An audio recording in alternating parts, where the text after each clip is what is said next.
નમસ્કાર વિદ્યાર્થી મિત્રો, ચેપ્ટર નંબર 14 આંકડાશાસ્ત્રમાં આપનું સ્વાગત છે. આપણે 14.3ની અંદર અગાઉના વિડીયો લેક્ચરમાં 1 થી 3 દાખલાઓનો અભ્યાસ કર્યો. આજે આપણે ચોથા દાખલાથી મિત્રો શરૂઆત કરીએ છીએ. તો પહેલાં એની રકમ જોઈએ. એક છોડના 40 પાંદડાઓની લંબાઈ ખૂબ જ નજીકના મિલીમીટર સુધી માપવામાં આવી અને મેળવેલ માહિતી નીચેના કોષ્ટકમાં દર્શાવી છે. તો અહીંયા 118 થી 126 મિલીમીટર જે લંબાઈ છે એવા પાંદડાઓની સંખ્યા 3 છે. 127 થી 135 મિલીમીટર લંબાઈ ધરાવતા પાંદડાઓની સંખ્યા 5 છે. 136 થી 144 મિલીમીટર લંબાઈ ધરાવતા પાંદડાઓની સંખ્યા 9 છે. 145 થી 153 મિલીમીટર લંબાઈ ધરાવતા પાંદડાઓની સંખ્યા 12 છે.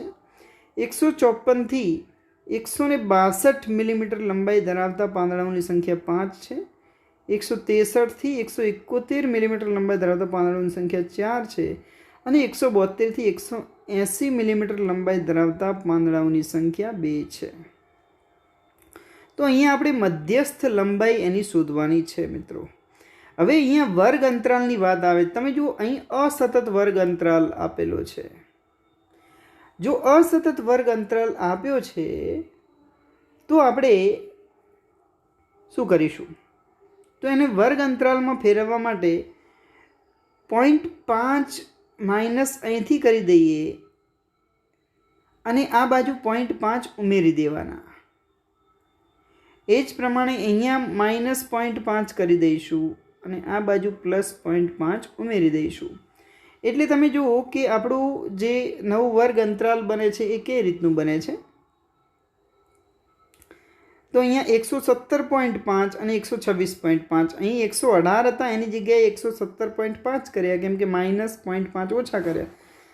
કેમ એવું કર્યું? કેમ કે આપણે વર્ગ સતત બનાવવો છે એટલા માટે. અહીં 126.5 છે તો અહીં પણ 126.5થી શરૂ થશે 135.5. મિત્રો આવું જ્યારે આવે છે ત્યારે ખાસ મિત્રો ધ્યાન આપવાનું છે કે જે અસતત વર્ગ લંબાઈ હોય એને આપણે સતત વર્ગ લંબાઈમાં ફેરવવી પડશે. તો એ રીતે આપણે 135.5 થી 144.5, 144.5 થી 153.5, 153.5 થી 162.5 અને એ જ પ્રમાણે આપણે આગળ જવાનું છે.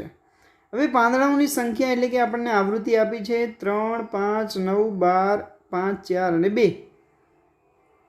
ઓકે, હવે સંચય આવૃત્તિની મિત્રો વાત કરીએ તો અહીંયા પહેલી આવૃત્તિ એમની એમ થશે 3, પછી 3માં 5 ઉમેરશું એટલે આપણને મળશે 8, 8માં 9 ઉમેરીએ એટલે 17 થાય, 17માં 12 ઉમેરીએ એટલે 29 થશે, 29માં 5 ઉમેરીએ એટલે 34 થાય, 34માં 4 ઉમેરીએ એટલે 38 થાય અને 38માં 2 ઉમેરીએ એટલે 40 થાય, જે આપણે કુલ અવલોકનોની સંખ્યા મળશે.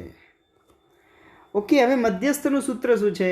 તો m બરાબર l plus n/2 minus cf upon f ગુણ્યા h. ઓકે, તો હવે અહીંયા n કેટલા છે? n/2 કરીશું તો 40/2 એટલે થશે 20.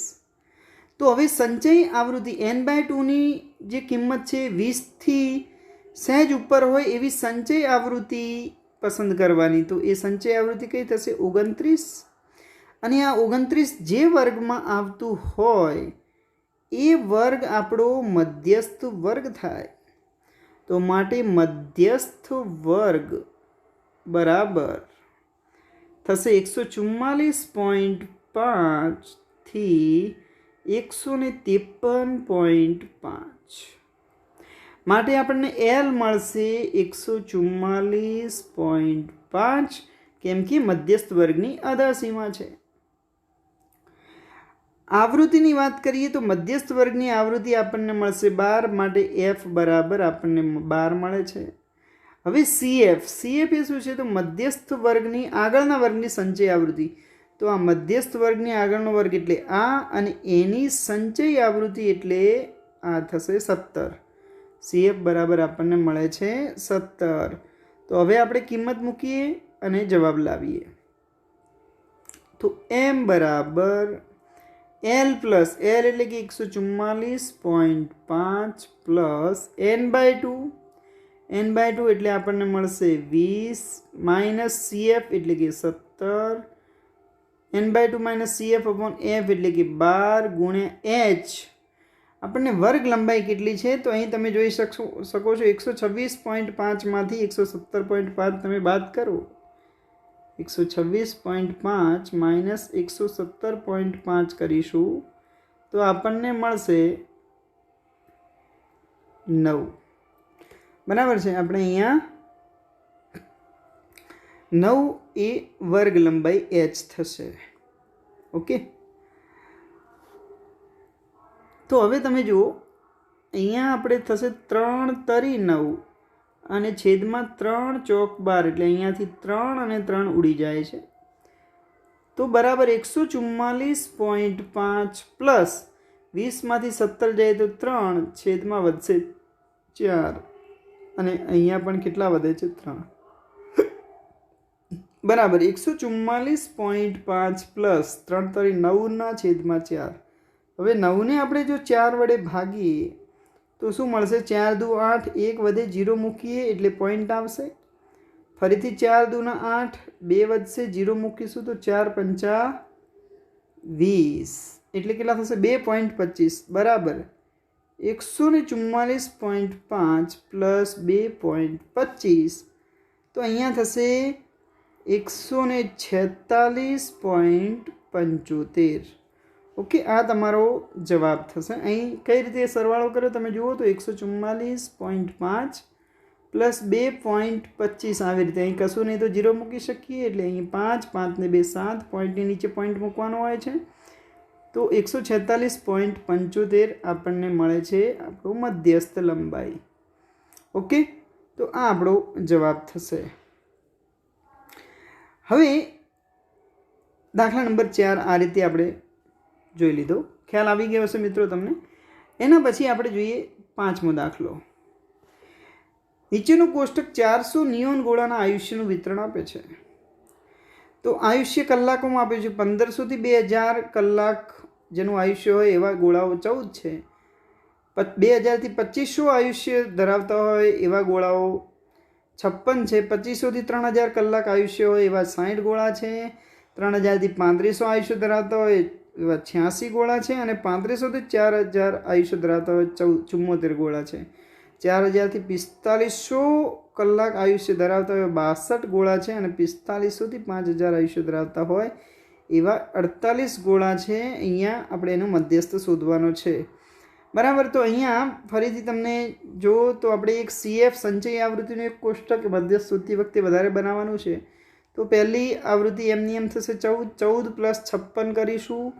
એટલે આપણને મળશે 70 પ્લસ તમે 60 કરશો એટલે મળશે 130 પ્લસ 80 કરશો એટલે મળશે 216 પ્લસ 74 કરો એટલે મળે 290 પ્લસ 62 કરો એટલે મળશે 352 અને 352 પ્લસ 48 કરશો એટલે આપણને મળશે 400 બરાબર એનની સંખ્યા કેટલી છે 400 છે હવે તમે જુઓ n/2 આપણે શોધી n/2 બરાબર થશે 400 ભાગ્યા 2 બરાબર અહીંયા મળે છે 200 ઓકે અહીંયા પણ આપણે શું શોધવાનું છે મધ્યસ્થ જ શોધવાનું છે તો 200 n/2ની જે સંખ્યા છે એ 200 થી સહેજ વધુ હોય એવી સંચય આવૃત્તિ પકડવાની એટલે 216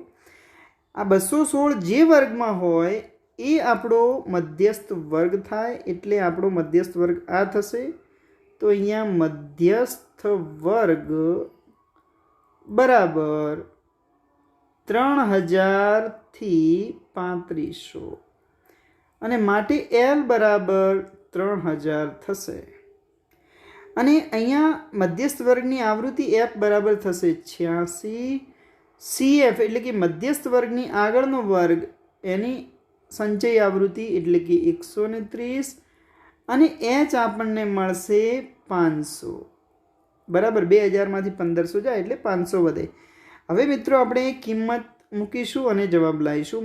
m બરાબર સૂત્ર આપણું છે l plus n/2 minus CF upon F ગુણ્યા h. તો બરાબર l કેટલા આપ્યા છે 3000 પ્લસ n/2 આપણે 200 શોધ્યા, CF આપણને મળે છે 130, આવૃત્તિ આપણી થશે 86 અને h મળે છે 500. તો આગળ આપણે ગણીશું 3000 પ્લસ 200માંથી 130 જાય એટલે 70 અહીંયા વધે, અહીંયા 86 ગુણ્યા આ થશે 500. હવે અહીં આપણે જોઈએ તો 3086ના અડધા આપણે કરીએ તો મળશે 43, 70ના અડધા થશે 35 ગુણ્યા 500 એટલે 2 ઉડી જશે અહીંયા. ઓકે, આગળ જોઈએ તો 3000 પ્લસ 35 ગુણ્યા 5 કરો એટલે આપણે 35 ગુણ્યા 5 કરીએ તો 25નો 5 વધી 35 15 2 17 એટલે કે 175 અને એની પાછળ આ 2 મીંડા મૂકીશું. 35 ગુણ્યા 500નો જવાબ આટલો થશે, ભાગ્યા 43 કરવા પડશે. હવે તમે જ્યારે આનો ભાગાકાર કરશો 3000 પ્લસ 17500 43 વડે ભાગાકાર કરશો તો તમને મળશે 406.98 બરાબર. અને પછી બંનેનો તમે સરવાળો કરશો એટલે 3406.98 આવી રીતે આપણને જવાબ મળે છે, જે આપણો મધ્યસ્થ m થાય છે. ઓકે, તો આ રીતે મિત્રો આપણે દાખલો ગણી શકીએ. આ તમારે ભાગાકાર 43 વડે ખાસ કરવાનો, 43નો ઘડિયો લખી અને પછી તમારે ભાગાકાર કરી દેવાનો છે. ઓકે, તો આ રીતે આપણે દાખલા નંબર 5મો જોયો. એના પછી આપણે જોઈએ દાખલા નંબર 6. તો સ્થાનિક ટેલિફોન યાદીમાંથી 100 અટક યાદચ્છિક રીતે પસંદ કરવામાં આવી હતી અને અંગ્રેજી મૂળાક્ષરમાં અટકોમાં આવતા અક્ષરોની સંખ્યાનું આવૃત્તિ વિતરણ નીચે પ્રમાણે મેળવ્યું હતું. અક્ષરોની સંખ્યા તમે જુઓ 1 થી 4, 4 થી 7, 7 થી 10. 1 થી 4 અંગ્રેજી મૂળાક્ષરમાં અટકો આવતા અક્ષરોની સંખ્યાની વાત કરીએ તો 1 થી 4 જે છે અક્ષરોની સંખ્યા હોય એવી અટકોની સંખ્યા કેટલી છે 6 છે. તો એ પ્રમાણેની આપણને માહિતી આપી છે. અહીં આપણે મધ્યસ્થ, મધ્યક અને બહુલક ત્રણેય શોધવાનું છે આ દાખલામાં. તો પહેલાં આપણે મધ્યસ્થ શોધીએ. મિત્રો મધ્યસ્થ શોધીએ એટલે એક બાબત ક્લિયર હોવી જોઈએ, આપણે એક જ ખાનું બનાવવાનું છે બરાબર. તો અહીંયા 6 છે, 6 પહેલું ખાનું એમને 6માં 30 ઉમેરીએ એટલે 36 થાય, 36માં 40 ઉમેરીએ એટલે 76 થશે, 76માં 16 ઉમેરો એટલે 92 થાય, 92માં 4 ઉમેરો એટલે 96 થાય, 96માં 4 ઉમેરો એટલે 100 થાય. એટલે કે સિગ્મા FI n બરાબર આપણને મળશે 100. n/2 બરાબર 100 ભાગ્યા 2 કરો એટલે અહીંયા થશે 50. ફરીથી n/2ની જે કિંમત આવી એનાથી સહેજ મોટી સંચય આવૃત્તિ તમે જુઓ તો કેટલી થશે 76, અને 76 જે સંચય આવૃત્તિ થાય છે એ જે વર્ગમાં આવે એ આપણો મધ્યસ્થ વર્ગ, એટલે આપણો મધ્યસ્થ વર્ગ થશે 7 થી 10. માટે આપણો L થશે 7 જે મધ્યસ્થ વર્ગની અધસીમા છે. F આપણો થશે 40 કેમ કે જે મધ્યસ્થ વર્ગની આવૃત્તિ છે, અને CF એ મધ્યસ્થ વર્ગની આગળના વર્ગની આવૃત્તિ છે, માટે CF બરાબર થશે 36. અને h આપણને મળશે 4 - 1 એટલે કે 3.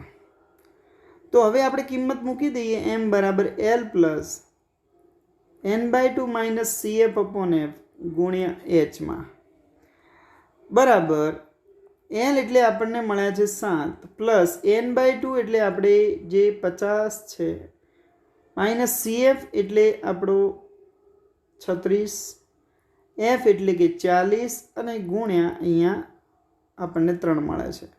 7 એમના એમ 50માંથી 36 જાય એટલે 14 વધશે, અહીંયા 40 ગુણ્યા અહીંયા 3 આવે છે. હવે 14ના અડધા 7 થાય એમ 21ના અડધા અહીં 20 કરી દેવાના, અને પછી આપણે આગળ લઈશું 7 પ્લસ 7 તરી 21/20. ઓકે, હવે આપણે 21 અને 20નો જ્યારે ભાગાકાર કરીશું તો 20 × 20 આ 1 વધશે 0 મળે છે. અહીં શૂન્ય મૂકીએ તો અહીંયા પોઈન્ટ આવે છે. હજી શૂન્ય મૂકી તો અહીં શૂન્ય મૂકવું પડે ને 20 પંચા 100 માટે આપણને અહીંયા 7 પ્લસ 1.05 આવું મળે છે. તો માટે મધ્યસ્થ m બરાબર 7 ને 1 8.05 એવો આપણને જવાબ મળે છે. તો આ મધ્યસ્થ મળી ગયું. હવે આપણે મધ્યક શોધીએ. મધ્યક આપણે અહીંયા જે છે એ સાદી રીતથી શોધેલું છે, સીધી રીતથી શોધેલું છે. આપણે એ જ વસ્તુ યુઆઈ કરીને પણ શોધી શકાય છે, બરાબર. તો તમે અહીંયા આપણે યુઆઈ કરીને જો શોધવું હોય તો એ રીતે પણ મિત્રો શોધી શકો છો તમે, બરાબર. તો અહીંયા આપણને સીધે સીધું આપ્યું છે આવૃત્તિ મધ્ય કિંમત એટલે 1 ને 4 5ના અડધા કરી દઈએ તો અઢી થઈ જાય. એ હવે તમે જાણો છો. અને પછી એફઆઈ એક્સઆઈ કર્યું છે, બરાબર. અને ત્યારબાદ સિગ્મા એફઆઈ એક્સઆઈ મેળવ્યું. સિગ્મા એફઆઈ એક્સઆઈ ભાગ્યા એફઆઈ કરવાથી આપણને મધ્યક મળી જાય છે 832 ભાગ્યા 100 એટલે 8.32 આવી રીતે. અને એ જ પ્રમાણે બહુલકની મિત્રો વાત કરીએ. હવે બહુલકનું સૂત્ર આપણે જાણીએ છીએ. તમે જુઓ અહીંથી બહુલકને હું ગણવાનો અહીંયા પ્રયાસ કરીશ કે z બરાબર l plus f1 minus f0 upon 2f1 minus f0 minus f2 ગુણ્યા h. હવે આપણે કોષ્ટક ઉપરથી બધી જ કિંમતો મેળવવાનો પ્રયાસ કરીએ તો આ જે 40 છે એ સૌથી વધુ આવૃત્તિ છે, જેને આપણે f1 કહીશું. અને એનો જે વર્ગ છે એ બહુલક વર્ગ થશે, માટે 7 એ l થશે, બરાબર. એટલે l બરાબર આપણને 7 મળે, f1 બરાબર 40 મળે. હવે તમે જાણો છો f1 ની આગળ f0 હોય ને f1 ની પાછળ f2 હોય, તો f0 બરાબર આપણા 30 થાય અને f2 બરાબર 16 થશે, બરાબર છે. હવે અહીંયા h વર્ગ લંબાઈ આપણે જાણીએ છીએ અહીંયા 3 મળે છે. તો માટે ઝેડની અંદર કિંમત મૂકી દઈએ. l બરાબર 7 પ્લસ f1 એટલે કે 40 માઇનસ f0 એટલે 30 અપોન 2f1 એટલે કે 2f1 એટલે કે 2 2 ગુણ્યા 40 માઇનસ f0 એટલે કે 30 માઇનસ f2 એટલે કે 16 ગુણ્યા h એટલે 3. હવે તમે જુઓ 7 પ્લસ 40માંથી 30 એટલે 10 વધે, 40 દુ 80, 30 ને 16 46 ગુણ્યા અહીંયા 3. 7 પ્લસ 10 તરી 30, 80માંથી 46 જશે એટલે વધશે આપણી પાસે 34. ઓકે, હજી આપણે આગળ ગણીએ તો 7 પ્લસ 30ના અડધા 15 અને 34ના અડધા 17 થાય. તો 15 ભાગ્યા 17 જ્યારે કરવામાં આવે તો અહીંયા તમે 15 ને 17 વડે ભાગો તો પહેલાં તો 0 મૂકી દેવો પડશે, કેમ કે નાની સંખ્યા છે. 17 અઠા 136 એટલે અહીંયા 14 થશે. 0 મૂકીશું તો ફરીથી 17 અઠા 136 એટલે 4 વધે છે. તો માટે બરાબર આપણે એમ કહી શકીએ 7 પ્લસ 0.88. તો માટે અહીંયા ઝેડ બરાબર આપણને મળશે 7.88. આ રીતે આપણે બહુલક શોધી શકીએ છીએ. ઓકે, તો હવે આપણે છેલ્લો દાખલો 7મો એ જોઈએ. તો અહીં નીચેનું આવૃત્તિ વિતરણ એક ધોરણના 30 વિદ્યાર્થીઓના વજન આપે છે. વિદ્યાર્થીઓના વજનનો મધ્યસ્થ શોધવાનો છે, બરાબર. અહીંયા આપણે ખાસ મધ્યસ્થ શોધવાનો છે મિત્રો. તો વજન આપેલું છે કિલોગ્રામમાં અને એની સામે વિદ્યાર્થીઓની સંખ્યા આપણને અહીં બતાવી છે. તો આપણે એક ખાનું વધારાનું કરીશું, બરાબર, અને જેનું નામ છે CF સંચય આવૃત્તિ. ઓકે, તો જોઈએ આપણે અહીંયા સંચય આવૃત્તિ માટે. તો તમે જોઈ શકો છો 2 પહેલું એમને એમ રહેશે. 2માં 3 ઉમેરીએ તો 5 આવે, 5માં 8 ઉમેરીએ એટલે 13 આવે, 13માં 6 ઉમેરો એટલે 19 આવે, 19માં 6 ઉમેરો એટલે 25 આવે, 25માં 3 ઉમેરો એટલે 28 આવે, ને 28માં 2 ઉમેરો એટલે 30 આવે છે. એટલે n આપણને મળશે 30. ઓકે, n આપણને કેટલા મળે છે? 30. n બરાબર 30 છે, માટે આપણે n/2 શોધીએ. 30 ભાગ્યા 2 એટલે કેટલા થાય? 15. હવે 15થી સહેજ મોટી સંચય આવૃત્તિ જેમાં હોય એ આપણો મધ્યસ્થ વર્ગ થાય. એટલે આપણો મધ્યસ્થ વર્ગ મિત્રો થશે 55 થી 60. માટે l આપણને મળશે 55. હવે તમે જુઓ મધ્યસ્થ વર્ગની આવૃત્તિ એટલે કે f જે આપણને મળે છે 6. CF એટલે કે મધ્યસ્થ વર્ગની આગળના વર્ગની આવૃત્તિ, જે આપણું CF થશે એ કેટલા છે 13, અને આપણો H જોઈએ તો 45 - 40 એટલે કે 5. હવે તમે કિંમત મૂકો m બરાબર L + n/2 - CF upon F ગુણ્યા H. આની અંદર કિંમત મૂકીશું અને જવાબ લાવીએ. L આપણને મળે છે 55 વત્તા n/2 આપણને મળે છે 15 માઇનસ CF આપણને તમે જોઈ શકો છો 13, F આપણી પાસે 6 છે અને H આપણને 5 મળે છે. આગળ જોઈએ બરાબર 55 વત્તા 15માંથી 13 જાય એટલો 2 વધે, અહીંયા 6 અહીંયા 5. હજુ આગળ જઈએ તો બરાબર 55 પ્લસ 5 ભાગ્યા 3 થશે, કેમ કે અહીંયા 2 તરી 6 થઈ જાય એટલે 5/3, એટલે 5ને આપણે જો 3 વડે ભાગીએ તો 3 × 3 2 વધે, 0 મૂકીએ તો પોઈન્ટ આવે, 3 × 18 2 વધે, પાછો 0 એટલે 3 × 18 એટલે અહીંયા આવશે 1.666 આપણને જવાબ મળી જશે. બરાબર 1 પોઈન્ટ અહીંયા 666 આવી જશે, એટલે 2 અક્ષર સુધી લખવું હોય તો 6 ના કેટલા કરી દેવાના 7, તો 55 વત્તા 1.67 તો અહીં થશે 56.67, જે આપણો મધ્યસ્થ M મળે છે. બરાબર મિત્રો, તો આ રીતે આપણે અહીંયા 14.3 પૂરું કરીએ છીએ. બરાબર લખી અને ખાસ તૈયાર કરવાનું છે. ઓકે, આવજો મિત્રો.